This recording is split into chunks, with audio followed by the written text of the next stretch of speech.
சுருக்குமடி வலையை தடை செய்ய கோரி நாகப்பட்டினம் மாவட்ட மீனவர்கள் 3வது நாளாக வேலைநிறுத்த போராட்டத்தில் ஈடுபட்டுள்ளனர்.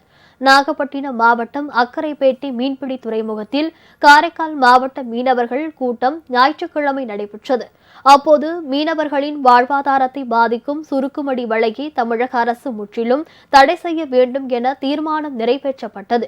மேலும் அரசின் கவனத்தை ஈர்க்கும் வகையில் காலவரையற்ற வேலை நிறுத்த போராட்டம் நடத்த முடிவு செய்யப்பட்டது. இதையொட்டி 3வது நாளாக மீனவர்கள் இன்றும் கடலுக்கு செல்லவில்லை.